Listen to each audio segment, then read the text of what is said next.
Assalamu alaikum wa rahmatullahi ta'ala wa barakatuh.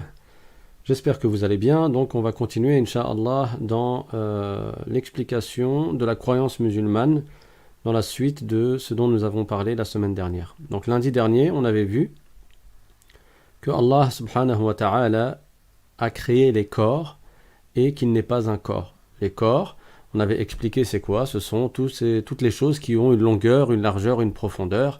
Et parmi elles, il y a des corps qui sont palpables et il y a des corps qui sont impalpables. Un corps palpable, c'est ce qu'on peut tenir avec sa main, et un corps impalpable, c'est ce qu'on ne peut pas tenir avec sa main. Et Dieu a créé les corps palpables, donc ce n'est pas un corps palpable. Dieu a créé les corps impalpables, donc ce n'est pas un corps impalpable, et par conséquent, Dieu n'est pas un corps.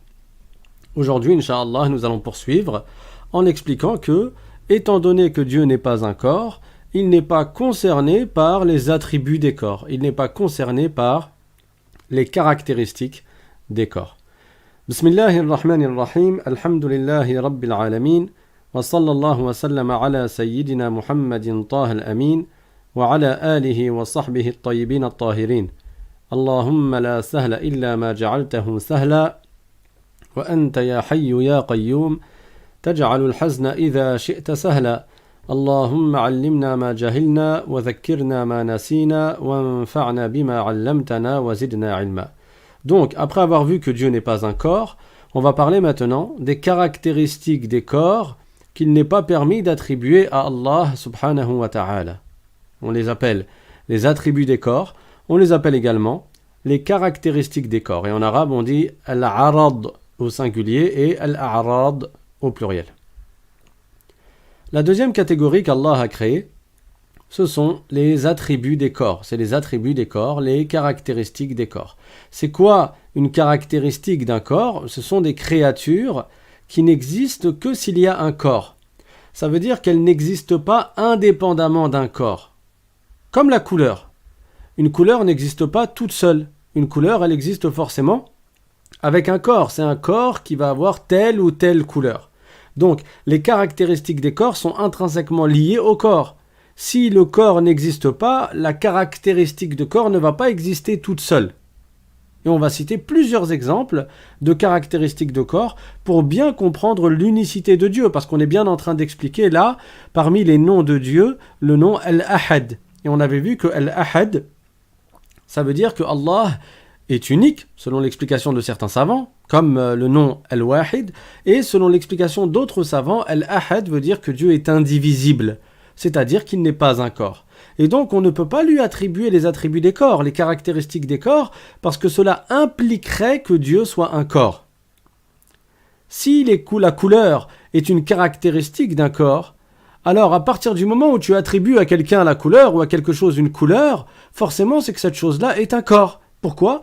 Parce que la couleur n'existe qu'avec un corps. Donc le premier exemple, c'est celui-là, l'exemple de la couleur. La couleur, c'est une caractéristique des corps. Tu ne peux pas dire « Regarde, il y a bleu qui est en train de passer par là ». Pourquoi? Parce que le bleu n'existe pas tout seul. C'est plutôt un corps qui va être caractérisé par cette couleur. Une voiture qui est bleue, un vêtement qui est bleu, un stylo qui est bleu, et ainsi de suite. Donc, la couleur bleue ou une autre couleur, la couleur jaune, la couleur verte, le rose, le violet, indigo, tout ce que tu veux. À partir du moment où tu attribues une couleur à quelque chose, cette chose-là est forcément un corps. Si cette chose est un corps, alors c'est une créature. Si cette chose est une créature, alors ça n'est pas Dieu.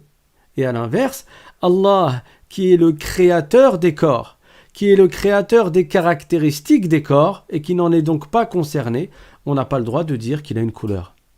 Ni on dit que Allah est noir, ni on dit que Allah est blanc. Et on ne dit pas non plus, je ne sais pas de quelle couleur est Dieu. Pourquoi? Parce que si je dis, je ne sais pas de quelle couleur est ta voiture, ça veut dire quoi? Ça veut dire que ta voiture, elle a une couleur, mais moi je ne la connais pas. Donc en disant, je ne sais pas de quelle couleur est telle chose, je suis en train de lui attribuer une couleur, sauf que j'ignore c'est laquelle. Mais on a dit Dieu n'a pas de couleur puisque c'est lui le créateur des couleurs. Il est le créateur des corps et des caractéristiques des corps qui n'existent qu'avec un corps. Donc tu ne peux pas dire je ne sais pas de quelle couleur est Dieu. Et tu ne peux pas demander non plus. Tu ne peux pas dire il est de quelle couleur Dieu? Pourquoi ? Parce que là encore, ça reviendrait à attribuer à Dieu la couleur.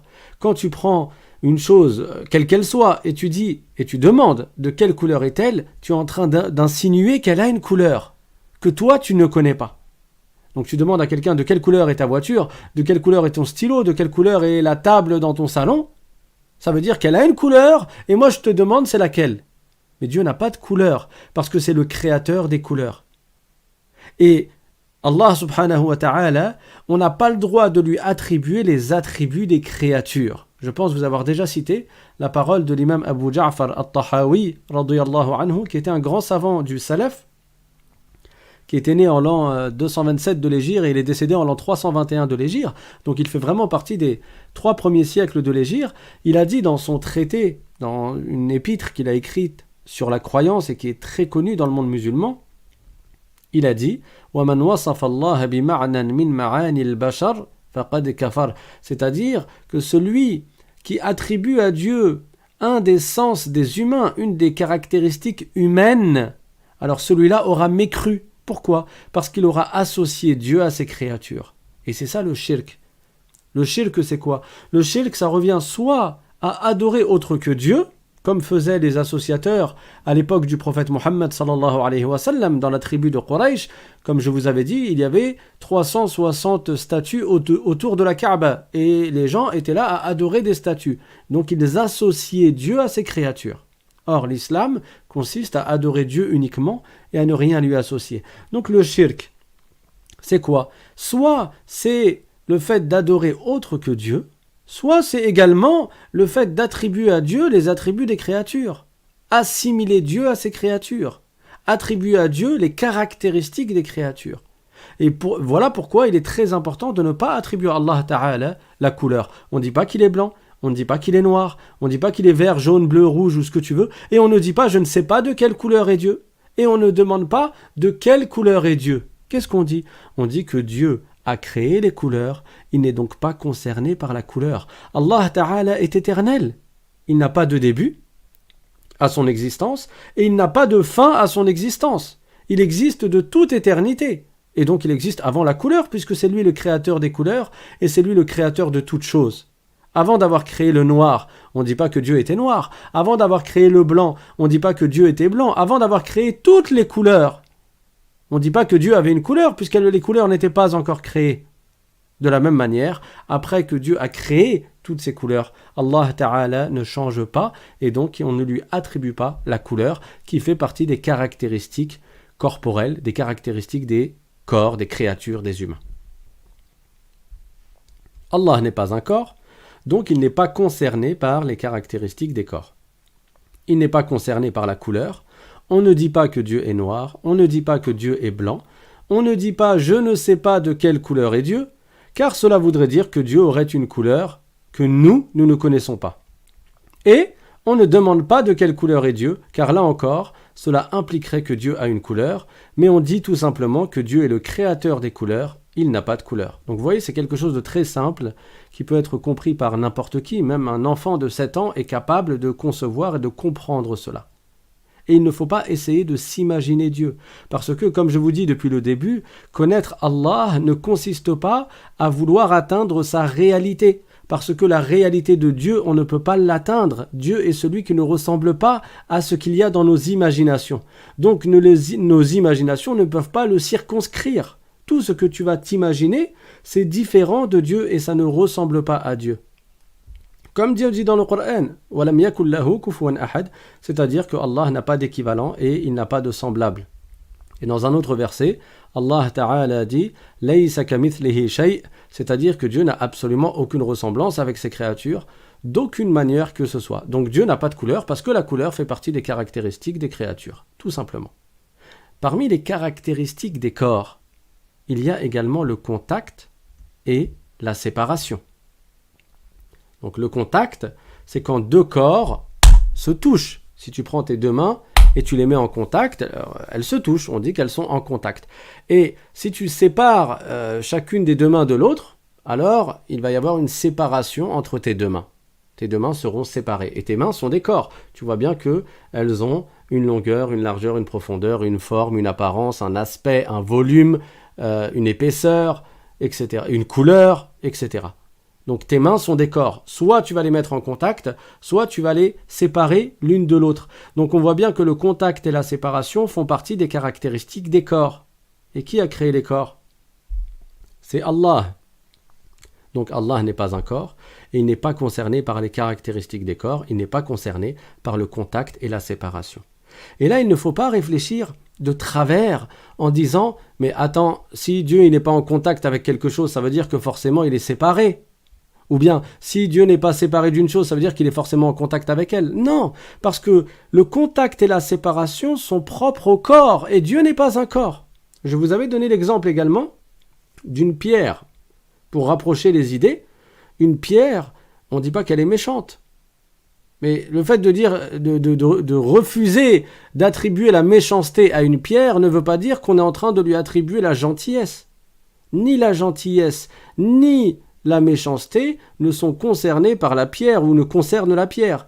Parce que c'est une personne qui a une raison et qui a une certaine intelligence, qui a une âme, qui va être concernée par le fait d'être soit gentil, soit méchante. Et là, oui, on pourra dire, il est gentil? Non, il n'est pas gentil, alors il est méchant. Il n'est pas méchant, alors il est gentil. Ça veut dire que ça va être soit l'un, soit l'autre. Et le contact et la séparation, c'est pareil pour les corps. Deux corps vont être soit en contact, soit séparés. Ils ne vont pas être les deux en même temps, et ils ne vont pas être ni l'un ni l'autre. Mais pourquoi? Parce que ce sont des corps, et que le contact et la séparation font partie justement des attributs des corps, et des caractéristiques des corps. Mais Dieu n'est pas un corps, et donc il est concerné ni par l'un, ni par l'autre. On ne dit pas que Dieu est en contact avec une chose et on ne dit pas que Dieu est séparé d'une chose. Et c'est cela, l'unicité de Dieu. Quand on dit que Dieu est unique et qu'il ne ressemble pas à ses créatures, ça va jusque-là et ça implique cela. Donc, parmi les caractéristiques des corps, il y a également le contact et la séparation. Deux corps peuvent être en contact et deux corps peuvent être séparés. Exemple, moi je suis un corps et le sol est un corps et je suis en contact avec le sol. La chaise est un corps et le plafond est un corps. La chaise est séparée du plafond. Et tu peux inventer plein d'exemples comme ça. Allah n'est pas un corps, il n'est pas concerné par les caractéristiques des corps. Donc, c'est toujours la même conclusion, on ne dit pas qu'Allah est en contact avec quelque chose et on ne dit pas qu'Allah est séparé de quelque chose. Et on ne dit pas non plus « Ah, je sais pas ». Moi, je dis rien, je dis pas qu'il est en contact, je dis pas qu'il est séparé, je sais pas. Non, tu sais que Dieu n'est pas concerné par le fait d'être en contact ou par le fait d'être séparé d'une chose. Mais alors, qu'est-ce que l'on dit? On dit que Allah Ta'ala n'est pas concerné par le contact ni par la séparation. Pourquoi? Parce que ces deux choses-là font partie des attributs des corps. Et on n'a pas le droit d'attribuer à Dieu les caractéristiques des corps, les attributs des corps. On va citer un autre exemple. Le fait d'être à l'intérieur ou à l'extérieur d'une chose, c'est également une caractéristique des corps. Moi, je suis à l'intérieur d'une maison ou d'un appartement. La voiture est à l'extérieur de la maison ou de l'appartement. Donc, il s'agit bien là de deux corps et il va y en avoir un à l'intérieur de l'autre ou bien à l'extérieur de l'autre. Et Dieu, c'est pas un corps. Il est le créateur des corps. Donc il n'est pas concerné par les caractéristiques des corps. Et on ne fait pas d'analogie entre Dieu et les créatures. Là encore, on ne va pas dire, mais non, mais c'est pas possible. Soit une chose elle est à l'intérieur, soit elle est à l'extérieur. Elle n'est pas ni l'un ni l'autre. Parce que ça, c'est pour les corps. Mais Dieu n'est pas un corps, donc il n'est pas concerné par cela. On ne dit pas que Dieu il est dans le monde et on ne dit pas que Dieu est à l'extérieur du monde. Parce que le fait d'être dans quelque chose, ça implique d'être un corps. Et le fait d'être à l'extérieur de quelque chose, ça implique d'être un corps. Allah n'est pas un corps. Donc il n'est pas concerné par ces deux caractéristiques-là. On ne dit pas que Dieu est à l'intérieur du ciel. Et on ne dit pas que Dieu est à l'extérieur du ciel. On ne dit pas que Dieu est dans la terre. On ne dit pas que Dieu est à l'extérieur de la terre. On ne dit pas que Dieu est à l'intérieur de l'univers. Et on ne dit pas non plus que Dieu est à l'extérieur de l'univers. Dieu n'est pas concerné par ces choses-là. Encore une fois, il est éternel. Il existe avant l'univers, alors que l'univers n'existait pas, alors que le monde n'existait pas, alors que les créatures n'existaient pas. Et il était ni à l'intérieur ni à l'extérieur de ces choses-là. Et après les avoir créées, Dieu ne change pas. Donc il n'est pas devenu un corps pour se retrouver à l'intérieur ou à l'extérieur de ce qu'il a créé. Allah Ta'ala n'est pas concerné par le fait d'être à l'intérieur ou à l'extérieur d'une chose. Et on ne peut pas l'imaginer. Donc il ne faut pas essayer de s'imaginer quelque chose en disant « Attends, mais ça fait bizarre, parce que moi, quand je m'imagine le monde, forcément, une chose, elle va être dedans ou bien dehors. » Oui, parce que toi, tu t'imagines des corps, tu t'imagines des créatures, et tu ne peux pas t'imaginer Dieu.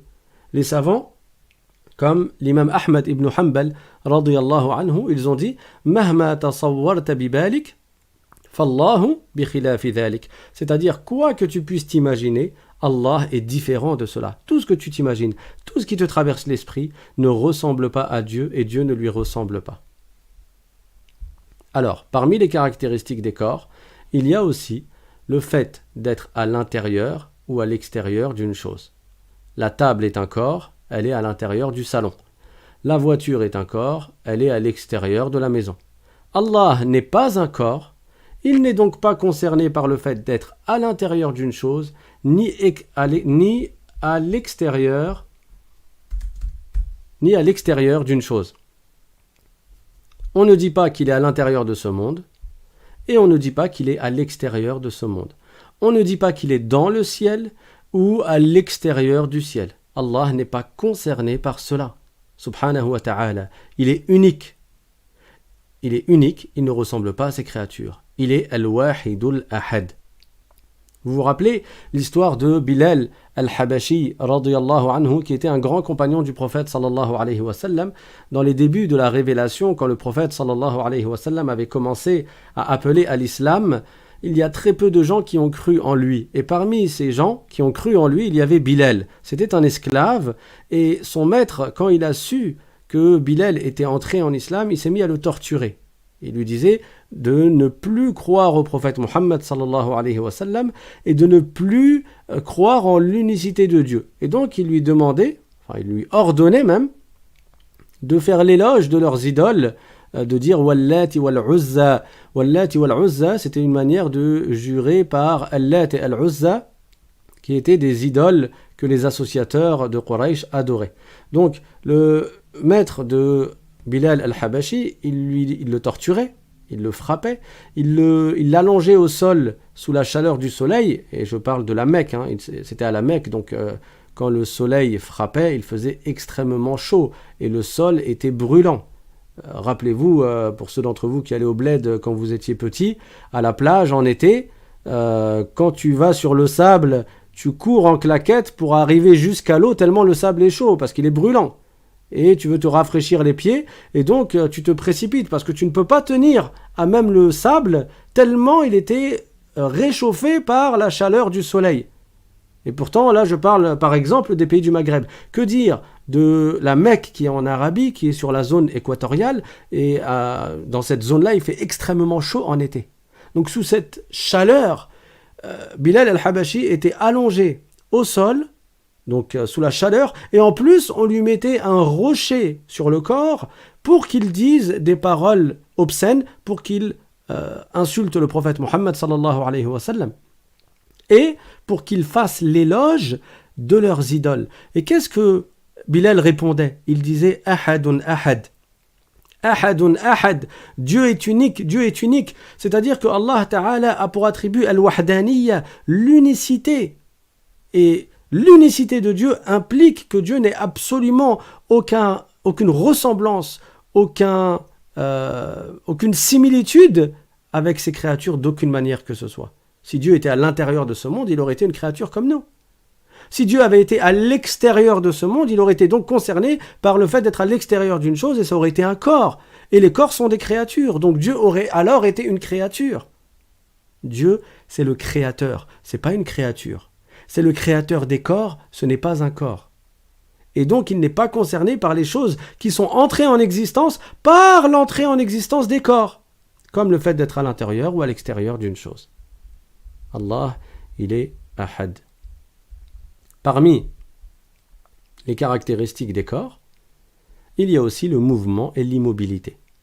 Voilà encore deux exemples de caractéristiques des corps. Le mouvement, c'est quand tu bouges, tu n'es plus sur place. L'immobilité, c'est justement le fait d'être sur place et de ne pas bouger. Là encore, on parle de caractéristiques des corps. Ça veut dire que c'est un corps qui va être en mouvement ou qui va être immobile. Et en ce qui concerne le corps, c'est soit l'un, soit l'autre. Soit un corps est en mouvement, soit un corps est immobile. Tu prends ta main là, tu la mets devant toi, tu la stabilises. Tu dis que ta main est immobile. Tu te mets à faire des mouvements avec ta main, tu vas dire qu'elle est en mouvement, qu'elle bouge. Donc ta main, elle ne peut pas être en mouvement et immobile en même temps. Ça, c'est impossible. Et ta main, elle ne peut pas être ni en mouvement ni immobile en même temps. Ça, c'est aussi impossible. Parce que comme ta main est un corps, elle est forcément dotée de l'une de ces deux caractéristiques à un moment donné et de l'autre à un autre moment donné. Soit ta main, elle va être en mouvement, soit ta main, elle va être immobile. Une voiture dehors, elle va être soit garée, donc immobile, soit elle va être, quelqu'un va la conduire et donc elle va être en mouvement. Mais elle ne va pas être elle va pas être immobile et en mouvement en même temps, tout comme elle ne va pas être ni l'un ni l'autre en même temps. C'est soit l'un, soit l'autre. Et ça, c'est pour qui? C'est pour les corps. Dieu n'est pas un corps, il n'est pas concerné par les choses qui existent par les corps et à travers les corps. Donc Dieu, on ne dit pas qu'il est en mouvement et on ne dit pas non plus qu'il est immobile. Mais alors qu'est-ce qu'on dit? On dit que Dieu n'est pas concerné par le mouvement et l'immobilité. Et là encore, on observe et on comprend la portée du terme unicité, al-wahdaniyya. Quand on dit Allahu wahid ou bien Allahu ahad, comme dans le verset Qul huwa Allahu ahad, l'unicité de Dieu implique que Dieu ne soit pas concerné par les choses qui sont propres au corps et aux créatures. Donc, parmi les caractéristiques des corps, il y a aussi le mouvement et l'immobilité. Un corps est soit en mouvement, soit immobile. Il ne peut pas être les deux en même temps et il ne peut pas être ni l'un ni l'autre.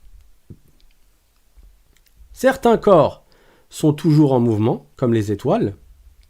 Les savants ont dit que les étoiles, ils sont toujours en mouvement. Même l'étoile du Nord, que l'on peut trouver à partir de la casserole, la grande ours, elle nous permet de retrouver l'étoile du Nord et elle indique toujours la direction du Nord. Mais même elle, en réalité, elle se déplace continuellement. Son mouvement, il n'est pas gigantesque, elle donne toujours la direction du Nord, mais elle se déplace. Donc les corps qui sont toujours en mouvement, c'est comme les étoiles par exemple. Et il y a des corps qui sont toujours immobiles, comme le trône, al-Arsh, qui est le toit du paradis. Lui, il ne bouge pas. Et il y a des corps qui sont parfois tantôt immobiles, tantôt en mouvement, comme les êtres humains.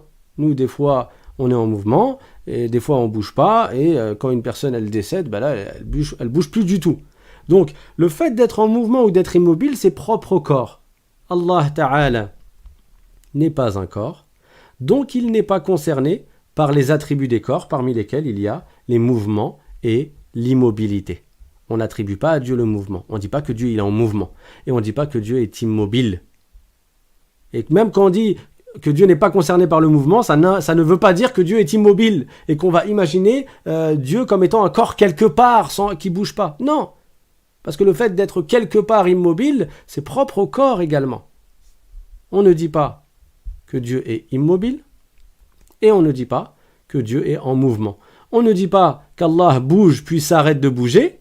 Et on ne dit pas qu'Allah se déplace, qu'il descend, qu'il monte, contrairement, et là écoutez bien, contrairement à ce que certaines personnes ont prétendu, parce qu'elles ont mal compris ou mal traduit un hadith du prophète sallallahu alayhi wa sallam. Oui, parce que il y a un hadith du prophète sallallahu alayhi wa sallam qui est très connu, que l'on appelle hadith al-nuzul.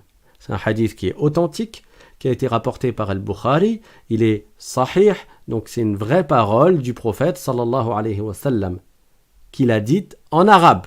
C'est une parole que le prophète a dit en arabe, alayhi salatu wa salam. Et les termes qui ont été utilisés en arabe, on ne peut pas forcément les traduire littéralement en prenant le premier sens qui vient à l'esprit. Non, parce que dans le Coran et dans les hadiths du prophète sallallahu alayhi wa sallam, il y a des phrases qui sont tellement riches du point de vue de l'éloquence et de la langue arabe qu'il serait erroné de toutes les traduire littéralement en prenant le premier sens qui vient à l'esprit, parce qu'un seul mot peut parfois avoir plusieurs sens. Et celui qui est un minimum intelligent et raisonnable, il va utiliser en fonction de la phrase et du contexte le sens qu'il est valable d'utiliser pour que ce soit cohérent. Et on ne va pas utiliser n'importe quel sens. En d'autres termes, si tu dis à quelqu'un « vas-y, prends la porte », Personne ici va comprendre qu'il doit aller prendre la porte avec lui. Il doit s'en aller et il doit dévisser la porte pour la prendre avec lui. Tout le monde comprend que ici, il ne s'agit pas du sens apparent. Il ne prend pas la porte, ça veut dire sors d'ici. Et c'est valable dans beaucoup d'expressions. Même dans la langue française, tu ne vas pas forcément prendre le premier sens qui vient à l'esprit. Alors, le hadith de An-Nuzul, qu'est-ce qu'il nous raconte? Il nous dit que le prophète sallallahu alayhi wa sallam donc, nous apprend que dans le dernier tiers de la nuit, il se passe quelque chose. C'est quoi ce qu'il se passe? En arabe, le prophète sallallahu alayhi wa sallam a dit Yanzilu Rabbuna dans une version du hadith et dans une autre version, il a dit Yunzilu Rabbuna. Les savants, ils ont expliqué ce hadith. Et ils ont tous été unanimes à dire attention, ici le nuzul ne veut pas dire le sens apparent que l'on peut s'imaginer, qui est le fait de descendre, parce que si tu traduis littéralement le mot nuzul, ça voudrait dire descendre. Les savants ont dit attention, ça ne veut pas dire descendre, parce que Dieu n'est pas concerné par le fait de se déplacer d'un endroit à un autre. Sinon, ça voudrait dire que Dieu est un corps, et que Dieu dépendrait du temps. Parce que, soyons clairs, quelque chose qui se déplace d'un endroit à un autre, qu'est-ce que ça veut dire? Ça veut dire qu'à un moment donné, il était quelque part, puis il y a un instant qui s'est écoulé, et après cela, ce quelqu'un-là, il s'est retrouvé autre part. Donc, il a bien été fonction du temps. Il a dépendu du temps. Et qui a créé le temps? C'est Allah. Allah ne dépend pas du temps. Celui qui se déplace d'un endroit à un autre, forcément, celui-là, il dépend du temps. Il est assujetti au temps. Or, Allah est éternel et il n'est pas assujetti au temps puisque c'est lui le créateur du temps. Donc on n'attribue pas à Dieu le fait de descendre ou de monter. Mais alors que veut dire Yanzilu Rabbuna? Les savants, comme l'imam Malik radiyallahu anhu, ils ont expliqué ce hadith. L'imam Malik, il a clairement dit, soit ça veut dire Tanzilu Rahmatullah, c'est-à-dire la miséricorde de Dieu descend, soit ça veut dire que yanzilu malakun bi amrillah, c'est-à-dire que c'est un ange qui descend par ordre de Dieu. Et ça, l'imam An-Nawawi, rahimahullah, il l'a clairement dit dans son explication du hadith de l'imam Malik, qui a été rapporté par l'imam Malik. Et l'imam Malik lui-même a interprété ainsi ce hadith. Donc les savants, ils ont expliqué soit par la rahma, le nuzul, ils ont dit le nuzul ici, ça ne veut pas dire descendre, ça veut dire la miséricorde de Dieu. D'autres savants ont dit le nuzul, ça veut dire un ange descend par ordre de Dieu. Yanzilu Rabbuna, ça ne veut pas dire Dieu descend, mais ça veut dire Dieu ordonne à un ange qui descend. Et ça, les savants, ils ont même donné un exemple pour faire comprendre aux gens. Ils ont dit, quand un sultan, on dit qu'il a construit une ville, est-ce que c'est lui qui est parti la construire? Non.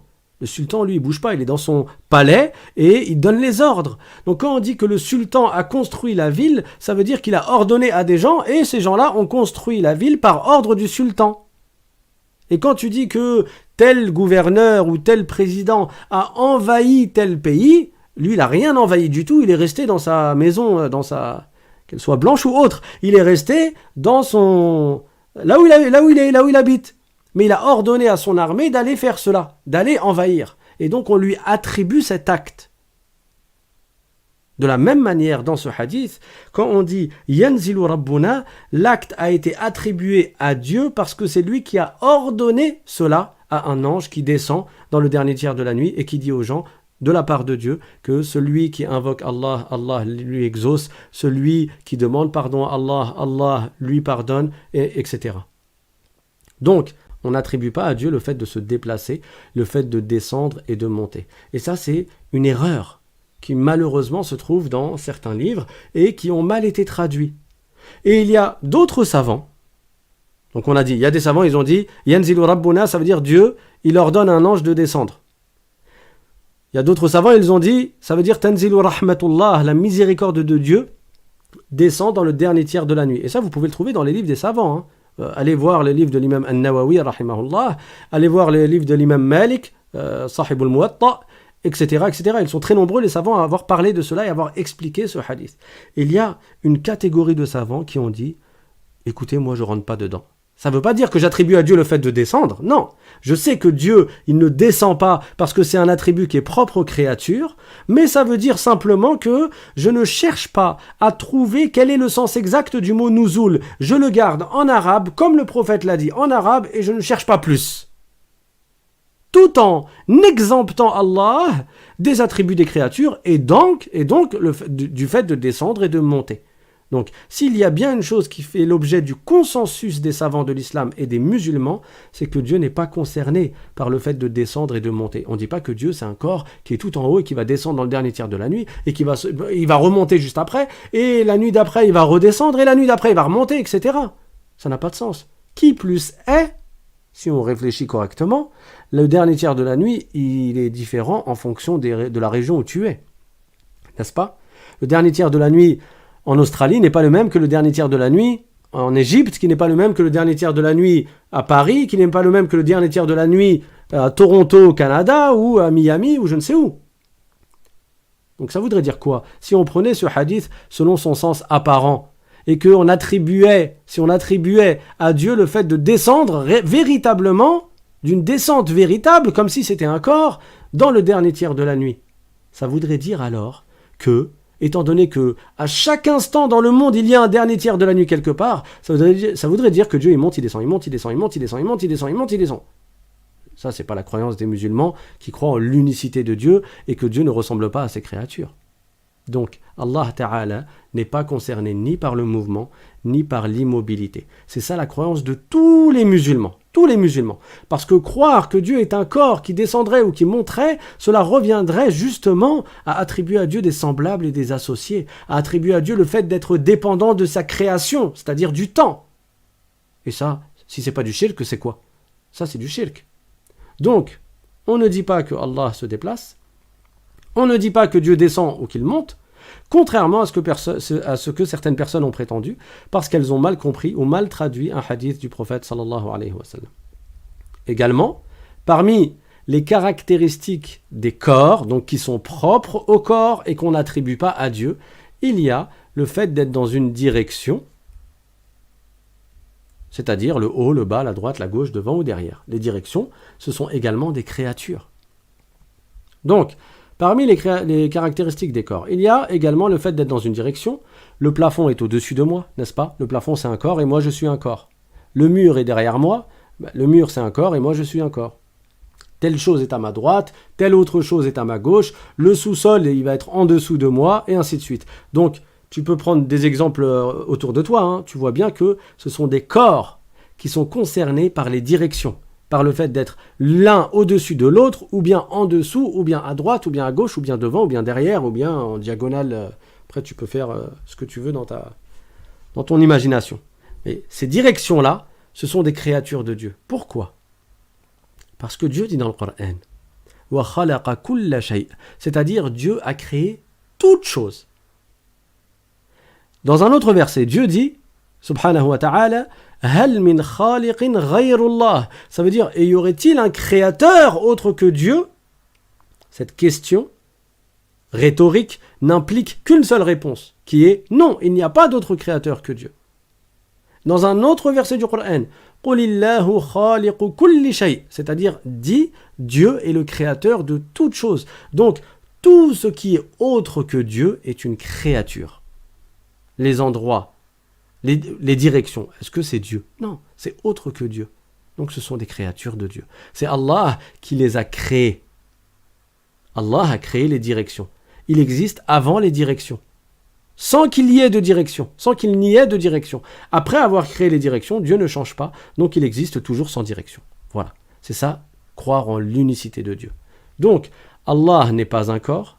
Il n'est donc pas concerné par les 6 directions. Car c'est lui qui les a créées. Il existe avant la création des directions, sans être dans une direction, et après avoir créé les directions, Allah ne change pas. Donc, on ne dit pas que Dieu est là-haut, on ne dit pas que Dieu est en bas, on ne dit pas que Dieu est à droite, ou à gauche, ou devant, ou derrière, on ne dit pas non plus que Dieu est partout comme l'air. On dit quoi ? On dit que Dieu n'est pas concerné par ça, parce que c'est propre aux créatures. Il n'est pas concerné par les directions. Et on ne dit pas « je ne sais pas si Dieu il est en haut ou si Dieu il est en bas ». Parce que là encore, la phrase « je ne sais pas », elle implique que tu aurais attribué à Dieu une direction. Et on ne demande pas non plus dans quelle direction est Dieu. Parce que ça implique également, comme j'ai dit tout à l'heure, que Dieu serait dans une direction que toi tu ne connais pas. Allah n'est pas concerné par les directions.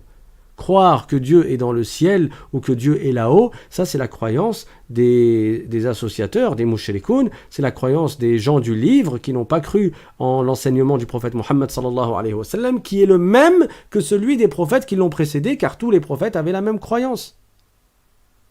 Donc les chrétiens, les juifs qui croient que Dieu est dans le ciel ou bien qu'il est dans une direction qui est la direction du haut, ça n'est pas la croyance des musulmans. La croyance des musulmans, c'est que Allah n'est pas concerné par les attributs des créatures, il n'est pas concerné par les caractéristiques des corps. Or, les 6 directions font partie des caractéristiques des corps. Et à ce propos, l'imam Abu Ja'far al-Tahawi, radiyallahu anhu, dont on vient de parler, c'est un grand savant du Salaf, c'est-à-dire qu'il faisait partie donc des 3 premiers siècles après l'hégire du prophète sallallahu alayhi wa sallam, et il a vécu précisément dans le 3e siècle de l'hégire. Il est né en l'an 227, il est mort en l'an 321. Il a dit quoi au sujet de Dieu dans la fameuse épître? Il a dit وَلَا تَحْوِيهِ الْجِهَاتُ السِّتُّ كَسَائِرِ الْمُبْتَدَعَاتِ.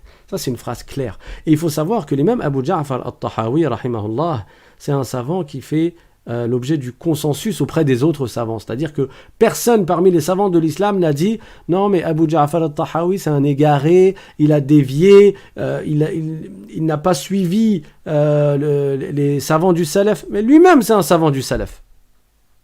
Et il fait partie des principaux savants du 3e siècle de l'hégire. Il était extrêmement connu.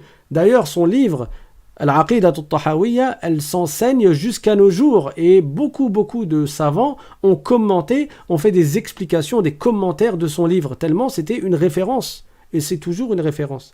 Qu'est-ce qu'il a dit donc dans ce livre? وَلَا تَحْوِيهِ الْجِهَاتُ السِّتُّ كَسَائِرِ الْمُبْتَدَعَاتِ. C'est-à-dire que les 6 directions ne concernent pas Allah, contrairement aux créatures. Bon là c'est clair. Donc le musulman, ce n'est pas celui qui croit que Dieu il est là-haut. Le musulman ne croit pas que Dieu c'est un père qui est dans les cieux. C'est quoi la croyance du musulman? C'est que Dieu a créé ce monde et qu'il ne ressemble pas à ce monde et qu'il n'est pas concerné par ce monde. Il a créé les corps, il a créé les caractéristiques des corps et il n'est pas concerné par les caractéristiques des corps. C'est ça la croyance des musulmans. Et sachez que tout hadith ou tout verset du Coran dont le sens apparent laisserait croire le contraire, forcément ce hadith ou ce verset a une explication qu'il est digne d'attribuer à Dieu et qui n'est pas le sens qui vient communément à l'esprit. Parmi les caractéristiques des corps, il y a aussi le fait d'être dans un endroit. Être dans un endroit est une caractéristique des corps. Donc c'est quoi l'endroit quand tu dis le fait d'être dans un endroit? L'endroit, c'est l'espace ou le vide qui peut être occupé par un corps, n'est-ce pas? Tu prends ta main, c'est un corps, ou toi, ton corps humain, il remplit un vide, il est quelque part. Étant donné que ton corps a un volume, et c'est ça, les corps, ils ont des volumes, qu'ils soient petits ou grands. Ils ont des limites, que ces limites soient petites ou grandes. Donc, ton corps, il occupe un vide. Il occupe un espace. Cet espace qu'il occupe, c'est l'endroit. C'est ça l'endroit de ton corps. La table qui est dans ton salon, elle est bien quelque part. Elle va occuper un espace.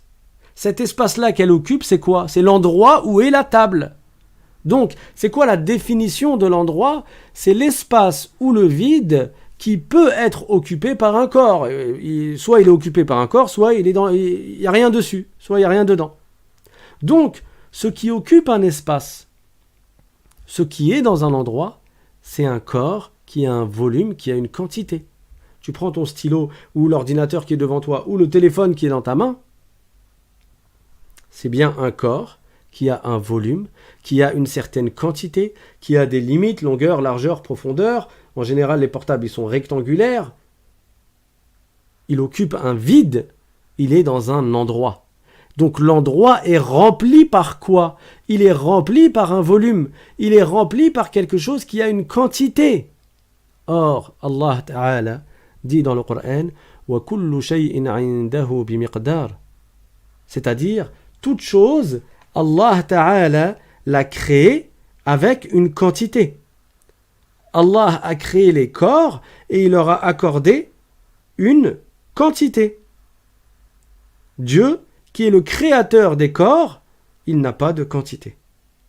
وَكُلُّ شَيْءٍ Indahu bimiqdar, dans Surat Ar-Ra'd. Ça veut dire que toute chose a été créée avec une quantité. Mais Dieu qui est le créateur des quantités, lui n'est pas concerné par le fait d'avoir une quantité, ou un volume, ou une superficie, parce qu'il n'est pas un corps. Donc, étant donné que l'endroit, c'est ce qui est rempli par un corps, c'est ce qui peut être occupé par un corps, et que Dieu n'est pas un corps, c'est le créateur des corps, c'est le créateur des volumes, c'est le créateur des quantités.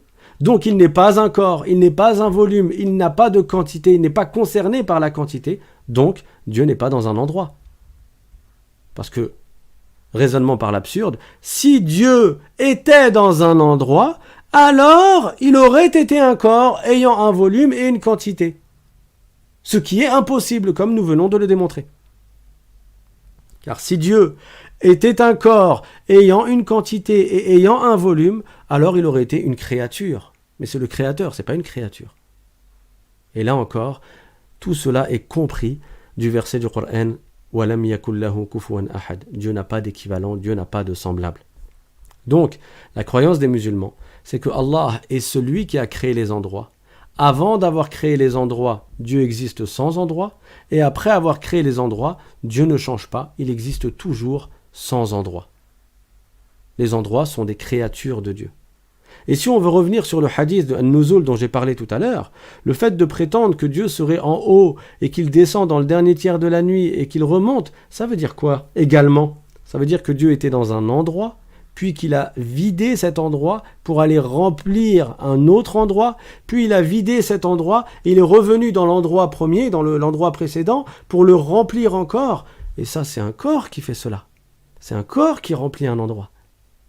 Et Dieu n'est pas un corps. Il est le créateur des corps. Pourquoi Dieu n'est pas un corps? Parce que s'il avait été un corps, il aurait été divisible. Or, parmi ces noms parfaits, qui indiquent ses attributs de perfection, il y a Al-Ahad. Al-Ahad, qui veut dire que Allah Ta'ala, il n'est pas divisible parce que ce n'est pas un corps. Certains savants ont dit la parole suivante. Wala yuqalu mata kana, wala ayna kana, wala kayf. C'est-à-dire, on ne dit pas quand a-t-il existé au sujet de Dieu, ni où est-il, ni comment. Et là, ça résume les choses que l'on n'a pas le droit d'attribuer à Allah subhanahu wa ta'ala, qui sont en fait les caractéristiques des corps, les attributs des corps et des créatures. On ne dit pas quand a-t-il existé, parce que c'est Dieu qui a créé le temps. Donc il n'est pas concerné par le quand, la question quand. Allah a créé le temps, il ne dépend pas du temps. Il n'est pas concerné par le temps. Et donc on ne demande pas quand au sujet de Dieu. Et on ne dit pas « je ne sais pas quand Dieu a-t-il existé ». On dit que Dieu est le créateur du quand, et donc il n'est pas concerné par cela. Il est le créateur du temps, il n'est pas concerné par le temps, ni par l'interrogation au sujet du temps. De même, toujours dans l'explication de cette parole, « Wala yuqalu mata kana, wala ayna kana, wala kayf » Dieu a créé les endroits. Il n'est pas concerné par les endroits. On ne demande pas où est Dieu. On ne demande pas « je ne sais pas où est Dieu », parce que cela impliquerait que Dieu soit dans un endroit. Alors, là encore, il y a un hadith que certaines personnes ont mal compris, et c'est le hadith du prophète sallallahu alayhi wa sallam qui est connu sous le nom de hadith al-Jariyah. Inch'Allah, on essaiera de faire un cours spécifique dans l'explication de ce hadith avec plus de détails, mais là, si on veut résumer ce hadith, c'est que le prophète sallallahu alayhi wa sallam, un homme est venu le voir pour lui parler de sa femme esclave et lui a demandé de voir si elle était croyante. Le prophète sallallahu alayhi wa sallam a donc appelé cette dame et quand elle est venue, lui a posé des questions et après qu'elle a répondu à ces questions, le prophète a dit a'tiqha fa innaha mu'mina, c'est-à-dire affranchis-la parce qu'elle est croyante. Bon, où est le rapport? Le rapport, c'est que dans une des versions de ce hadith, le prophète sallallahu alayhi wa sallam aurait demandé en arabe, et là encore j'insiste sur la langue arabe et la richesse des termes en langue arabe qui peuvent avoir plusieurs sens, en arabe, le prophète, dans la version de Muslim, et pas dans toutes les versions, il aurait dit « Ayn Allah ». Et là, certains ont mal traduit, ils ont traduit par « Où est Dieu ?» Et qu'elle aurait répondu dans une des versions Fis sama, c'est-à-dire dans le ciel, et qu'alors là, le prophète aurait dit, bon, tu peux la franchir, elle est croyante. Sauf que quoi? Sauf que premièrement, le hadith, selon cette version, il est complètement da'if, comme les savants l'ont dit, et il y a plein d'arguments et d'éléments, et là ça n'est pas le sujet du cours, sinon ça prendrait des heures. Mais deuxièmement, les savants qui ont accepté ce hadith et qui ont accepté cette version du hadith, ils l'ont interprété. Ils ne l'ont pas pris selon le sens apparent. Aucun savant de l'islam n'a dit « Ayn Allah » quand le prophète l'a dit, dans le cas où il l'aurait dit, ça veut dire « Où est Dieu ?» Non. Et là encore, tu peux prendre l'explication de l'imam An-Nawawi, qui est l'auteur du livre Riyad al-Salihin.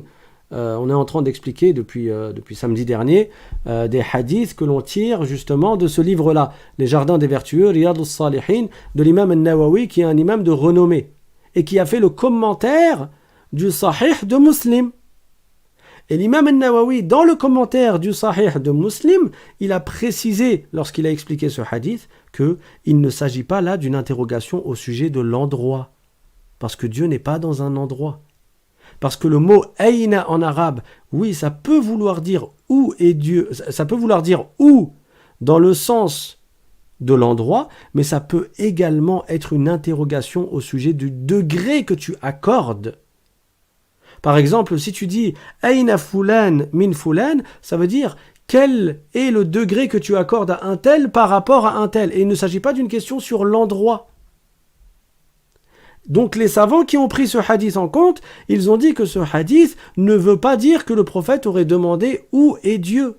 Mais il a demandé à la femme « Quelle est la glorification que tu accordes à Dieu ?» Et la réponse de la femme, elle signifie que j'accorde une très haute glorification à Allah subhanahu wa ta'ala, c'est-à-dire que j'adore Dieu et je n'adore pas les idoles. Par ailleurs, il y a plein de versions de ce hadith qui, d'ailleurs, leurs sens apparents se contredisent les sens apparents se contredisent les uns des autres, et c'est pour ça que certains savants ont dit que le hadith était da'if. Mais même les savants qui ont pris ce hadith, ils n'ont pas dit ça veut dire où est Dieu, Dieu est dans le ciel. Non, parce que ça n'est pas la croyance des musulmans. La croyance des musulmans, qui est la croyance au tawhid, en l'unicité de Dieu, ne comprend pas le fait d'attribuer à Dieu des choses qui sont justement propres aux créatures, comme le fait d'être dans un endroit, de se déplacer, de monter, de descendre, d'être dans une direction, etc. Donc Allah est le créateur des endroits, il n'est pas dans un endroit. De même, Allah est le créateur du comment. Donc on ne demande pas comment est Dieu. Rappelez-vous de la phrase des savants, on ne dit pas quand a-t-il existé, ni où était-il, ni comment. Donc on ne dit pas il est comment Dieu. Et on ne dit pas je ne sais pas comment est Dieu. Parce que le comment, c'est tout ce par quoi on caractérise les créatures. Si je dis comment il est ton père, moi je ne sais pas. Il est grand, il est petit, il est gros, il est maigre, il a les cheveux comme ci, comme ça, il a la couleur de ses yeux, c'est comme ça. Comment elle est la table, elle est rectangulaire, elle est en plastique, aluminium. Comment il est le stylo, il est grand, il est petit, il écrit bien, il écrit pas bien. Le comment, c'est tout ce par quoi tu vas caractériser les créatures. Comment elle est ta maison, comment elle est ta chambre, comment il est ton cahier, comment il est ton téléphone portable, comment il est ton ordinateur. C'est la question que l'on pose pour qu'on nous décrive physiquement un corps, une créature. Grand, petit, gros, maigre, ovale, rectangulaire, triangulaire, mou, dur. C'est ça le comment. Or, les caractéristiques des créatures, comme son nom l'indique, elles sont propres aux créatures. Allah étant le créateur des corps et de leurs caractéristiques, on ne va pas dire que Dieu en est concerné. Et donc on ne demande pas à Dieu comment il est. On dit qu'il est le créateur du comment. Donc, par exemple, on peut dire comment est la table. La table est ovale, la table est rectangulaire, la table est triangulaire, la table est en bois massif, la table est en aluminium, en plastique, elle a les coins qui sont pointus, qui sont arrondis. Elle a telle forme, tel aspect, telle couleur, etc. Allah n'est pas concerné par le comment, donc on ne demande pas comment est Dieu, et on ne dit pas « je ne sais pas comment est Dieu ». Qu'est-ce qu'on dit ? On dit que Dieu existe sans être dans un endroit, sans avoir de comment, sans endroit, sans comment, et on peut même rajouter ici « et sans direction ». Voilà. Ça, c'est la croyance de tous les musulmans. C'est ce qu'ont résumé les deux grands savants de l'islam de leur époque, qui sont l'imam Abu al-Hassan al-Ash'ari et l'imam Abu Mansour al-Maturidi. Et c'est d'eux que tous les savants qui sont venus après, donc eux ils étaient autour du 4e siècle de l'Hégire, et c'est d'eux que tous les savants qui sont venus après, ils ont pris leurs explications, leurs argumentations pour enseigner aux gens la croyance en l'unicité de Dieu. Ce sont les 2 grands savants de l'islam de leur temps qui ont expliqué c'est quoi la bonne croyance et qui ont mis en garde contre les déviations dans la croyance et contre les égarements, les mauvaises compréhensions que certains ont eues du Coran et de la parole du prophète sallallahu alayhi wa sallam. Et c'est pour ça que tu trouves tous les savants qui sont venus après en islam, que ce soit les savants spécialistes du hadith, les savants spécialistes du fiqh, les savants shafi'ites, les savants malikites, les savants hanafites, les savants hanbalites, ces savants-là, ils ont tiré leurs argumentations et leurs explications de 2 grands imams qu'on appelle l'imam Abu al-Hassan al-Ash'ari et l'imam Abu Mansour al-Maturidi. Et c'est de là que vient l'appellation Ash'arite et Maturidite. L'imam al-Nawawi, c'est un savant shafi'ite dans la jurisprudence, ash'arite dans la manière d'expliquer avec les termes et les argumentations au niveau de la croyance et du dogme. L'imam al-Bayhaqi, il est ash'arite, par exemple. Il y a d'autres savants qui sont maturidites. Mais tous ces savants qui sont venus pendant des centaines d'années, ils ont suivi cette même explication, cette même façon d'expliquer, qui est la croyance de Ahlus Sunnah wal Jama'a. Donc ne prêtez pas attention si vous entendez aujourd'hui des gens qui viennent dire le contraire de cela. Ça, c'est la croyance de l'islam. C'est la croyance du prophète, sallallahu alayhi wa sallam. C'est la croyance de tous les prophètes avant lui. Et c'est la croyance des compagnons du prophète, sallallahu alayhi wa sallam, des savants du salaf, qui sont les savants des 3 premiers siècles de l'Hégire, et c'est la croyance de ceux qui sont venus après. Le Hafid ibn Hajar al-Asqalani, et plein de savants. On pourra vous faire, Inch'Allah, vous mettre toute une liste des savants les plus réputés de chaque époque qui ont tous expliqué la même chose. Ça, c'est la croyance des musulmans. La croyance des musulmans, ça n'est pas que Dieu est dans le ciel. La croyance des musulmans, ça n'est pas que Dieu est un corps qui est assis quelque part. Et on y reviendra encore pour expliquer certains versets qui ont été parfois mal compris par certaines personnes, ou mal traduits dans les soi-disant traductions du Coran. Alors, l'imam Ali ibn Abi Talib, radiyallahu anhu, donc le cousin du prophète, sallallahu alayhi wa sallam, il a dit « La yuqalu kayfa liman kayyafa al-kayf » c'est-à-dire, on ne dit pas comment pour celui qui a créé le comment. Les Juifs étaient venus voir l'imam Ali, radiyallahu anhu, et lui ont dit « Comment est ton Seigneur? Comment est Dieu ?» Alors il leur a répondu « On ne dit pas comment pour celui qui a créé le comment. » Et ils lui ont demandé « Où est Dieu?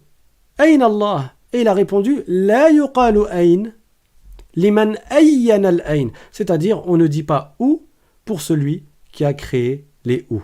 Et pour finir, donc on va citer une parole de l'imam du Hafiz ibn Hajar al-Asqalani. Ibn Hajar al-Asqalani, pour vous donner une idée, c'est celui qui a fait le commentaire le plus connu de Sahih al-Bukhari, qui s'appelle Fathul Bari. Son commentaire, il s'appelle Fathul Bari. C'est le sharh du Sahih de Al-Bukhari. Donc, le livre le plus connu en islam, après le Coran, dans notre communauté, c'est Sahih Al-Bukhari, le livre du grand savant Al-Bukhari. Et celui qui a fait... ce livre-là a été commenté, expliqué par plein de savants. Mais, la grande référence, en termes de commentaire du Sahih Al-Bukhari, c'est le livre de Ibn Hajar al-Asqalani qui s'appelle Fathul Bari. Donc, Fathul Bari a dit dans sa Muqaddima, Hadiyus Sari, une phrase que je vous demande d'écouter attentivement.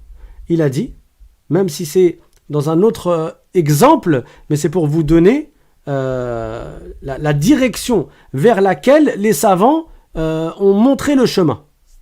Il a dit, وَوَقَعَ ذِكْرُ الْيَدِ فِي الْقُرْآنِ وَالْحَدِيثِ مضافا إلى الله تعالى واتفق أهل السنة والجماعة على أنه ليس المراد باليد الجارحة التي هي من صفات المحدثات. C'est-à-dire, il est mentionné dans le Coran et le Hadith le mot al-yad, attribué à Allah Ta'ala. Et Ahlus Sunnah wal Jama'a ont été unanimes qu'il n'est pas visé au sujet d'Allah par le mot al-yad qu'il y a dans le Coran et le hadith, l'organe. Ça veut dire que al-yad, souvent on le traduit par la main. Mais quand il est cité dans le Coran au sujet de Dieu, on dit que Dieu a pour attribut al-yad, mais on ne dit pas que ça veut dire l'organe, c'est-à-dire la main. Donc, Ibn Hajar al-Asqalani a dit, il est mentionné dans le Coran et dans le hadith le mot al-yad au sujet de Dieu, mais tous les savants sunnites, Ahlus Sunnah wal Jama'a, ils disent attention, al-yad dans le Coran et le hadith, ça ne veut pas dire l'organe, c'est-à-dire ça ne veut pas dire la main, qui fait partie des choses qui sont concernées par l'entrée en existence, parce que la main c'est un corps. Et vous pouvez faire la même chose avec tous les autres versets ou hadiths dans lesquels il y a un mot dont le sens apparent laisserait croire que Dieu serait un corps ou aurait un attribut des créatures. Les savants, à chaque fois, ils ont expliqué correctement ces versets et ces hadiths et ils ont exempté Allah de toute ressemblance avec ces créatures. Donc tout comme Dieu n'est pas un corps, Dieu n'a pas d'organe.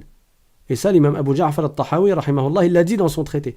Il a dit Ta'ala, يعني الله عن الحدود والغايات والأركان والأعضاء والأدوات ولا تحويه الجهات الست كسائر المبتدعات. C'est-à-dire que Dieu est exempt des limites. تعالى عن الحدود والغايات, il est exempt des extrémités. تعالى عن الحدود والغايات والأركان والأعضاء والأدوات. Il est exempt également des côtés, des piliers, des organes, qu'ils soient petits ou grands. ولا تحويه الجهات الست كسائر المبتدعات, et il n'est pas concerné par les 6 directions contrairement aux créatures. Donc l'imam Abu Ja'far al-Tahawi a également exempté Dieu de l'organe parce que Dieu ne ressemble pas à ses créatures, on ne lui attribue pas d'organe. Et ça, on y reviendra Inch'Allah avec plus d'explications et on va donner des exemples à chaque fois de versets du Coran et comment les savants les ont expliqués. On va finir avec ce paragraphe, malheureusement. Virgule. Dans de nombreuses prétendues traductions du Coran, parce qu'en plus, dans les questions que vous m'avez posées à la fin des cours, certains me demandaient dans quelle traduction du Coran on pourrait lire. Non, les soi-disant traductions du Coran qui sont dans les marchés, elles n'ont pas été traduites par des savants. Elles ont été traduites par des traducteurs, des gens qui ont fait des études de langue arabe, de langue française, et qui se sont permis de traduire là où ils n'avaient pas pied. Pourquoi ? Parce que pour expliquer le Coran, il faut avoir étudié les sens et les explications du Coran auprès des savants. Je vous rappelle que l'imam Abu Bakr as-Siddiq radiyallahu anhu, qui était très connu pour sa science et sa piété, c'était le meilleur compagnon du prophète sallallahu alayhi wa sallam, on l'a interrogé sur un verset du Coran, alors qu'il maîtrisait la langue arabe, qu'il connaissait parfaitement la langue arabe, et qu'il maîtrisait le Coran également, et la religion de l'islam. On lui a demandé, que veut dire le verset « Wa fakihatan wa abba » Il a répondu « Ayyu sama'in tuzilluni, wa ayyu ardin tuqilluni, in qultu fi kitabillahi ma la a'lam » C'est-à-dire, quel ciel va me couvrir et quelle terre va me porter si je dis au sujet de Dieu, au sujet du Coran, ce dont je n'ai pas la connaissance. Quel ciel va me couvrir, c'est-à-dire, et quelle terre va me porter, c'est-à-dire, qu'est-ce qui va me protéger du châtiment de Dieu? Si j'ose parler du Coran ou expliquer le Coran sans connaissance. Donc, pour donner un sens au verset du Coran, il faut l'avoir appris auprès du prophète sallallahu alayhi wa sallam, ou auprès des compagnons du prophète qui eux-mêmes ont appris auprès du prophète, ou auprès des savants qui eux-mêmes ont appris auprès des générations antérieures, et ainsi de suite. Donc, c'est pas quelqu'un qui a un doctorat en traduction, ou un master en traduction, qui peut s'octroyer la légitimité de venir donner les sens du Coran dans une autre langue. Surtout que la traduction, comme j'ai dit dans les cours précédents, comment tu veux traduire alors qu'un mot, parfois, il a 2 sens opposés? Le terme qur, ou bien au pluriel quru, dans la langue arabe, ça peut venir dans le sens de la période dans laquelle la femme a ses règles, ses menstrues, mais ça peut également, dans la langue arabe, venir dans le sens de la période opposée, qui est la période de pureté, la période intermenstruelle. Or, ce mot est dans le Coran. Vas-y, explique-moi comment tu veux le traduire. Tu veux le traduire en disant que c'est les menstrues ou bien tu veux le traduire en disant que c'est la période qui est entre 2 périodes de menstrues? On ne peut pas traduire le Coran. Qu'est-ce qu'on peut faire? C'est traduire la signification des versets telle qu'elle a été expliquée par les savants. Mais c'est pas ça ce qu'il y a dans les livres qui sont appelés traductions du Coran. Et c'est pour cela que je vous mets en garde. C'est pas ainsi que vous apprendrez la religion. C'est pas en lisant dans ces traductions qui, malheureusement, à cause de certaines traductions erronées, elles mènent la personne vers des croyances qui sont contraires à la croyance du Coran et à la croyance de l'islam. Donc malheureusement, dans de nombreuses prétendues traductions du Coran et des recueils de hadiths, les auteurs, c'est-à-dire les auteurs des traductions, n'ont pas fait preuve de prudence et se sont aventurés à traduire ces termes, donc les termes comme le mot al-yad dont j'ai parlé tout à l'heure, ou d'autres termes également, comme le hadith où il y a le mot Ayn Allah, l'expression Ayn Allah. Donc ils se sont aventurés à traduire ces termes selon le sens apparent et non selon le sens du verset et du hadith. Par cela, ils ont induit en erreur beaucoup de personnes ignorantes de la richesse de la langue arabe. Des gens qui ne savaient pas que ces termes-là, dans la langue arabe, ils peuvent avoir plusieurs sens. Et donc ils ont pris juste dans la traduction le sens qui n'est pas correct, et certains se sont égarés. Au point qu'en lisant ces ouvrages, certains se sont mis à croire qu'Allah aurait des mains, et ça vous pouvez l'entendre, il y a des gens qui attribuent à Dieu des organes. Or Dieu est exempt des organes. Dieu n'est pas un corps. Il est ahadun ahad. Il est unique, il est indivisible, il n'a pas d'associé. Donc il n'est pas un corps qui a des parties de corps.